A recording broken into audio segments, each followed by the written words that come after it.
Queridas, queridês, queridos, eu sou o Vincent Filari e eu vou falar da trilha da novela Chica da Silva. Antes, você já sabe o que eu vou pedir, que me dê o seu like, se inscreva no meu canal, ative o sininho. Antes de começar, eu vou dizer para vocês que eu fiquei surpreso e animado com a boa acolhida que teve o vídeo da trilha de 74.5 Uma Onda no Ar. Vários inscritos disseram, puxa, que legal, novelas de outras emissoras, novelas da TV Manchete. Eu também sou fã da TV Manchete. Eu acho que essa emissora trouxe muitas novidades para a teledramaturgia que depois foram absorvidas pelo gênero. Renascer e o Redugado, por exemplo, nunca teriam existido se não fosse Pantanal. Então eu vou falar aqui de uma das trilhas mais queridas dessa emissora, Chica da Silva, que foi exibida em 1996 e escrita pelo Valcir Carrasco, que na época assinava com o pseudônimo Adamo Angel, porque ele era então contratado do SBT. A história da escrava que virou sinhá se passa no século XVIII.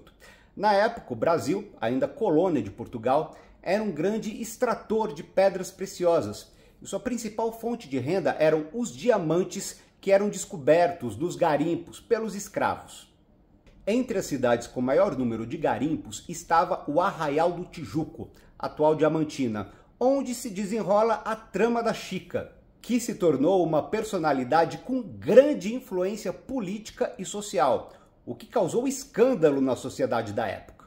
Essa novela mostra um Brasil colonial cruel e impiedoso. São muitas cenas gráficas de torturas, execuções, violências sexuais, todo tipo de agressões físicas, e muitas cenas de alta voltagem erótica. Quem não se lembra da nudez anunciada da Thaís Araújo quando ela veio a completar 18 anos? Eu costumo dizer que Chica da Silva é o Game of Thrones da teledramaturgia brasileira. Nunca nenhuma novela foi tão longe na representação do erotismo e da violência. E isso dentro de uma reconstituição histórica muito bem feita. Eu acho que Chica da Silva explica muito bem quem nós éramos e por que nós nos tornamos o que somos no presente. Ou você acha que o Brasil hoje é um país cordial, pacífico, sexualmente saudável e isento de preconceitos?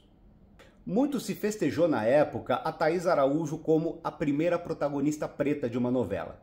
Na verdade, antes dela, nós tivemos a Yolanda Braga, que foi a protagonista da novela A Cor da Sua Pele, exibida pela TV Tupi em 1965. E depois, em 1969, a Ruth de Souza foi a atriz principal da novela A Cabana do Pai Tomás, exibida pela TV Globo. Mas é claro que isso não tira o mérito da Thaís e nem diminui a importância dessa novela, que, em minha opinião, está entre as 10 fundamentais da nossa teledramaturgia. Nunca mais nós vamos ter coragem de fazer uma novela tão radicalmente visceral quanto essa. A base da história da Chica vocês conhecem. Ela e a sua mãe Maria, o papel da Zezé Mota, que inclusive foi a intérprete da Chica no belo filme do Cacá Diegues, elas são vendidas pelo contratador Felisberto, papel do Reinaldo Gonzaga, que era o dono delas, para o bordel do Capitão do Mato Jacobino, papel do Altair Lima, que foi um galã e estava um monstro nessa novela. O contratador faz isso para se vingar da Chica depois que ela joga na cara dele saber que é sua filha. Vendida ao bordel, a Chica se vinga do pai roubando o baú de diamantes dele. Como o contratador precisava entregar os diamantes para Portugal como pagamento de tributos, ele é julgado como traidor da coroa, é preso e deportado. A Chica não pode fazer uso dos diamantes que roubou para comprar a própria alforria, porque daí ela se incriminaria. Então o Jacobino a vende para o Sargento Mor Cabral, papel do Carlos Alberto. Lá a Chica passa o diabo. Ela é violentada pelo Cabral e é muito humilhada pela filha do Sargento Mor, a Violante, papel da Drica Moraes, que virá a ser uma das maiores vilãs da história da nossa teledramaturgia. É quando chega de Portugal o novo contratador, João Fernandes, papel de Victor Wagner. Ele é noivo da Violante, com quem ele se correspondia por cartas, mas assim que ele se depara com a Chica, é amor à primeira vista. Ele pede para comprar a Chica, o Sargento Mor e a Violante estranham, mas não podem recusar um pedido do contratador. Então a Chica é vendida para ele. Já com o contratador, a Chica se recusa a ir para a cama com ele e é aí que ele se apaixona de vez. Quando eles enfim ficam juntos, ele a alforria, rompe de vez o compromisso com a Violante e assume publicamente a sua relação com a Chica. É quando nós temos cenas incríveis de Chica se vestindo com roupas de sinhá, cercada de escravos, mucamas brancas, todas vestidas de alta realeza, cara pintada. O contratador manda canalizar um rio em sua fazenda, rio que recebe o nome de Mar de Chica, com direito a uma embarcação só para ela. E quem não se lembra da Chica dizendo, me chama de sinhá estrupício? O responsável pela trilha musical é o Marcos Viana. Aliás, eu fiquei tão feliz quando eu encontrei o CD nas lojas, porque eu pensei que a trilha não fosse ser lançada. A capa é fake, tá, gente? Chica da Silva não teve lançamento em LP, apenas em CD. O Marcos Viana contou em entrevista ao Teletema, livro escrito por mim e por Guilherme Bryan, que ele foi convidado para fazer a trilha por Jaqueline Capeller, que era uma das donas da TV Manchete, devido ao trabalho dele em Pantanal. Vocês sabem, o Marcos Viana é responsável por trilhas icônicas da nossa teledramaturgia, como de Pantanal e de O Clone. Bom, ele foi trabalhar com o Walter Avancini e foi uma experiência dura, porque o Avancini era um homem bravo, violento, ele era a personificação do espírito da novela. Como o Marcos Viana estava chegando com aquela estética de Pantanal, o Avancini ficou com uma certa má vontade, ele preferia um compositor mais acadêmico. O Marcos Viana levou um aparelho de som muito bom para Diamantina, onde a novela estava sendo filmada, no alto de uma montanha. Mostrou o tema de abertura que tinha feito, estava animado com o resultado. O Avancini ouviu e de repente ele chutou o som caiu da mesa, ele começou a gritar. Isso é uma merda, você não compreendeu nada, o Brasil Colônia não é esse glamour hollywoodiano, é cru, é bruto, é sangue e fezes. Sangue e fezes, sangue e fezes. O Marcos Viana ficou em choque, ele nunca tinha passado por isso antes. Ele vinha de vários trabalhos sucessivos com o diretor Jaime Monjardim, que era o oposto do Avancini. O Jaime Monjardim era um gentleman, era um homem amoroso. Ele então se apoiou na música litúrgica do período e aí o Avancini começou a gostar. Os dois começaram a se entender. Foi feita então uma pesquisa apurada sobre o barroco mineiro, músicas de igreja e as músicas que se tocavam nas casas de então. Ele fez outra abertura usando o Lobo de Mesquita, um compositor de Diamantina da época da Chica, adaptou a obra de compositores pretos que faziam música litúrgica e pesquisou cantos de escravos, como o tema da Chica, uma música poderosíssima recolhida por Erildo Nascimento, Quenda, que foi dada para a Patrícia Amaral, uma cantora mineira que gravou a música com muito sentimento. Alguns quilombolas reclamaram na época, dizendo que estavam mexendo em música religiosa, que Quenda era música de ancestrais, que não podia ter saído do circuito deles. Mas o Marcos Viana pensa que mostrar Quenda para o mundo é uma forma de homenagear sua cultura e sua história. Esse canto tradicional de Catopês, grupo de origem africana formado por escravos libertos da cidade de Vila Rica, aparece em duas versões. Uma cantada por Patrícia Amaral e outra uma extensa versão instrumental com variações de suspense, lúdica e romântica. Para a abertura, Chica Rainha, o Marcos Viana compôs uma letra cantada também por Patrícia Amaral. Sou anjo barroco, sou santa do Pauoco, do céu das Gerais a mais linda estrela, do Tijuco a princesa, me chame de Alteza, anjo, diabo ou mulher, negro diamante, sou Chica da Silva. O Marcos Viana explica que a música eram pedaços de missas do Lobo de Mesquita. E ele fez uma letra descrevendo a Chica bem de acordo com o que o Avancini queria, botando um pouco de sacanagem e deboche naquela música litúrgica.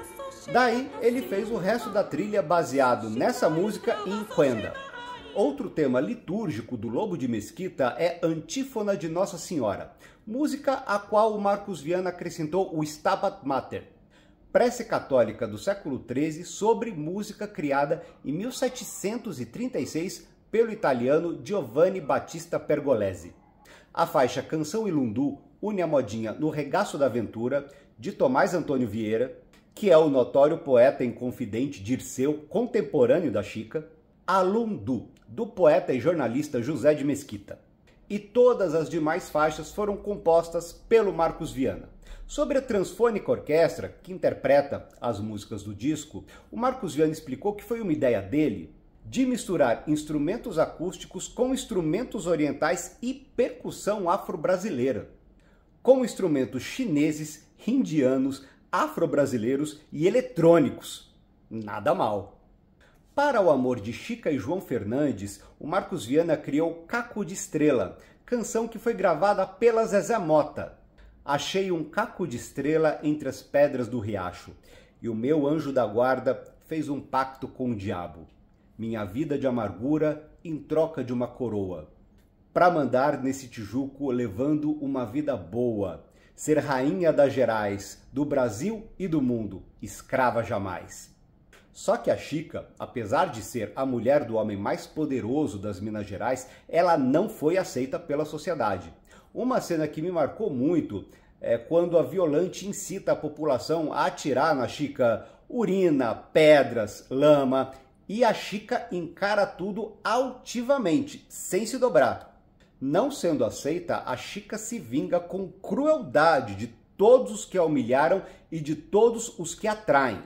A Chica é má, gente. Ela manda literalmente fazer picadinho de um escravo traidor, o Damião, e ele é servido como feijoada para todos os convidados comerem. Ela manda arrancar os dentes de uma escrava, paga pela Violante para seduzir o contratador. Ela manda envenenar toda a água do Tijuco para que a população sedenta venha implorar pela água do rio dela. Sua principal adversária é sempre a Violante, que nunca se conforma em perder o homem amado para uma escrava, que ainda por cima pertencia a ela. O tema da Violante é a valsa instrumental Escarlate, presente na trilha em 3 variações: romântica, tensa e triste. Religiosa e influente, a Violante acusa a Chica de bruxaria. E o contratador João Fernandes, para livrar a sua amada da fogueira, ele aceita se casar com a ex-noiva para que ela retire a acusação contra a Chica. Aliás, parênteses, rolava uma atração fortíssima entre a Violante e o Inquisidor, porque ele era um sádico, e quanto mais perversa a Violante se mostrava, mais desejo ele sentia por ela. E os dois dão um beijão antes da partida dele, após a queixa de bruxaria retirada. Violante, assim, casa com o homem que sempre quis, mas o João Fernandes não consuma o casamento e confina a Violante em um castelo, onde ela é condenada a viver solitária e presa para o resto da vida. Por ordem do rei, o João Fernandes volta para Portugal. E a Chica, livre da acusação de bruxaria, ela fica no Tijuco, onde ela leva uma vida confortável e boa, apesar da saudade que ela sempre vai sentir do seu amado contratador. O tema dele, aliás, é uma música violada tradicional da região de Salamanca, a grave e viril Toque de Alba, trazida pelo pesquisador Eliseu Parra. Para o bruto e selvagem jacobino, o tema é a música de suspense Capitão do Mato. Coroação do Rei do Quilombo é o tema do Quiloa, papel do Maurício Gonçalves. Ele é o primeiro amor da Chica. É ele, inclusive, quem ajuda a Chica a roubar o baú de diamantes do pai dela. O Quiloa depois se torna um escravo fugitivo. A Maria, mãe da Chica, vai para o Quilombo com ele. E o Quiloa passa a liderar uma revolta contra os senhores da região. Temos o tema romântico Trindade. Essa música é a que mais tem a cara do Marcos Viana. Trindade ilustrou o amor trágico entre o Luiz Felipe, papel do Fernando Eiras, que era o irmão mais velho da Violante, e a sua madrasta, a Micaela, papel da Teresa Sequerra, que sofre continuamente toda sorte de agressões e abusos do marido, o Sargento Mor. O Luiz Felipe mata o pai e é aí que o casal cai em desgraça de vez. Uma das sequências mais terríveis é quando a Micaela é acorrentada e a Violante, para vingar a morte do pai, ordena que um escravo a violente todos os dias. A Micaela e o Luiz Felipe chegam a tentar fugir, mas ela morre durante a fuga. Então Luiz Felipe se entrega Ele é preso e condenado ao degredo na África. Outro tema romântico é Encontro das Águas, com letra de Tavinho Moura e voz de Eduardo Duzec. Era o tema do casal Martim e das Dores, papéis de Murilo Rosa e Carla Regina. O amor deles é impedido pelo pai dela, o Capitão Mor Gonçalo, papel, vejam só de quem? De Eduardo Duzec. Ele não quer que a filha se case com um nobre arruinado, porque o Martim é filho daquele contratador que foi deportado no início da novela, o pai da Chica. E é a Chica quem ajuda o casal ao longo da história. A Chica inclusive salva a das Dores da forca quando ela é condenada por bruxaria. A certa altura, o Gonçalo é assassinado pela Maria. Vejam só, o cantor-ator Eduardo Duzec assassinado pela cantora e atriz Zezé Mota. Os dois tinham um acordo, ele cedia armas para os membros do Quilombo e ela pagava com diamantes. Quando ele rompe o acordo, ela o mata. A Violante descobre e denuncia a Maria por feitiçaria e assassinato. A Maria assume o crime, mas se recusa a renegar a fé no candomblé e nos orixás. E como punição, ela é morta numa cena muito chocante. Ela tem os braços e as pernas amarrados a cavalos diferentes. Quando os animais ouvem barulhos de tiro, eles disparam cada um em uma direção, destroçando o corpo da Maria. A Chica chega para tentar salvar a mãe e ela vê a cena terrível. E ela nada pode fazer, porque ela e o João Fernandes nada podem contra o inquisidor. Outra filha do contratador arruinado, e portanto meia-irmã da Chica, é a Clara, papel da Adriane Galisteu. A história da Clara é terrível. Ela é violentada pelo capitão do mato, o Jacobino, e por dois dragões do Império, o Bonifácio e o Macário, papéis de Fernando Vieira e Gonçalo Diniz, numa sequência que foi muito chocante. A Clara, então, perde a sanidade e fica catatônica. É como se a alma dela abandonasse o corpo. Ela perambula pelas ruas e os espíritos começam a entrar nesse corpo vazio. Primeiro é Oxum, a rainha das águas. Nesse momento da história, a Clara se torna quase uma divindade. Ela vira amiga e protegida da Chica e ela desperta o amor, veja só, de um dos responsáveis por sua morte em vida, o dragão Macário, que fica um docinho de tão apaixonado. Nesse momento, o tema da Clara é a lúdica Canção de Ninar, com letra cantada por Carla Vilar. É a música que a Clara, tomada por Oxum, canta nas cachoeiras. Só que, quando o espírito de Oxum deixa o corpo da Clara, ela se envolve com o contratador e vai para a cama com ele. E aí a Chica não perdoa e manda arrancar uma orelha da Clara. Ferida de morte pela segunda vez, a Clara é tomada por um espírito diabólico e ela passa a se alimentar do sangue das pessoas, uma vampira mesmo. E ela termina assassinada quando tenta atacar a Chica. A trajetória da Clara simboliza bem o que era o espírito da novela. Foi uma trajetória violenta, com erotismo, uma trajetória mágica, com os orixás do candomblé e os diabos do cristianismo, implacável, porque no Brasil colônia não existia isso de finalzinho feliz. E agora vamos falar do respiro cômico da novela, a menina Úrsula, papel da Rita Ribeiro, que era a sobrinha do bondoso padre Aguiar. Todos chamavam a Úrsula de santinha, mas na verdade ela era uma safadinha que vivia provocando o Xavier, papel do Matheus Pettinati, que era o irmão cínico e malandrinho da Violante.